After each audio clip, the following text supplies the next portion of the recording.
जा घट पर घट हो, सत्संग मिले मानुष जन्म सत्संग मिले और मुक्ति पदार्थ हो। जिसका प्रेम सदगुरु से लगा है, जिसका प्रेम गुरु के साथ लगा है, उसी को सत्संग मिलेगा और उसी का मनुष्य जोड़ी मिलेगा।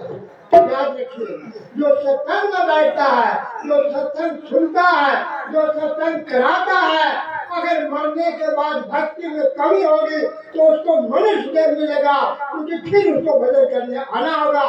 कुत्ता भी लाके जोड़ी में नहीं जाना होगा। सत्संग का इतना बड़ा महत्व है।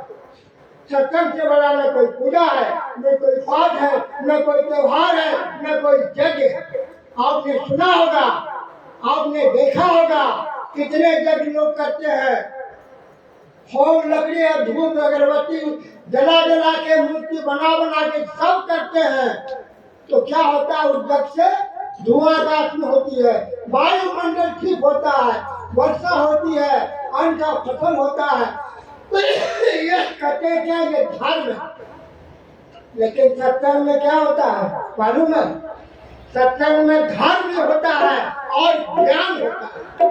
यज्ञ में ज्ञान नहीं होगा, ज्ञान जब भी मिलेगा तो सत्संग में ही मिलेगा और कहीं नहीं मिलेगा।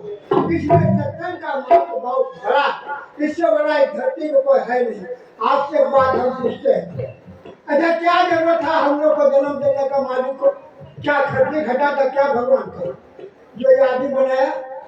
कोई तो प्रश्न हो सकता है कि आखिर हमको दुनिया में क्यों भेजा, क्या कारण था, क्या उसको खर्ची घट गया, क्या कमी था?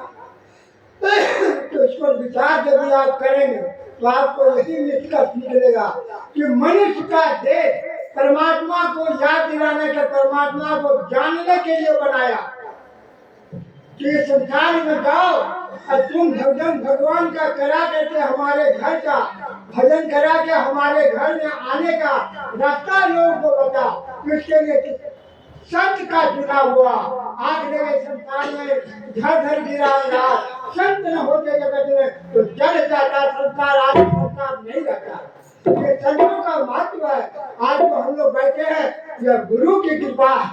आज गुरु न होते, आपको भाई साहब बहुत बात सुनाए थे, लेकिन गुरु का महत्व बहुत बड़ा है। एक शब्द गुरुदेव का सातों अनंत विचार ठाके मुनिजन पंडित तो वेदों पाया था। अगर एक शब्द गुरु का मिल गया जीवन में, अगर आप गुरु बना दे तो आप धन लिया। आपके ऐसा कोई धर्मात्मा नहीं जिसने गुरु को बना लिया, और जो बिना गुरु बनाए मर गया तो समझे तो वह जीवन भर लोरी जब तड़पते रहेगा। बहुत बहुत धन्यवाद साहब।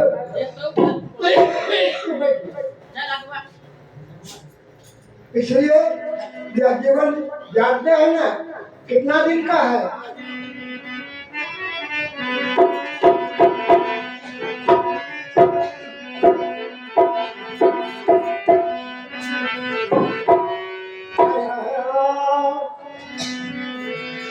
साहब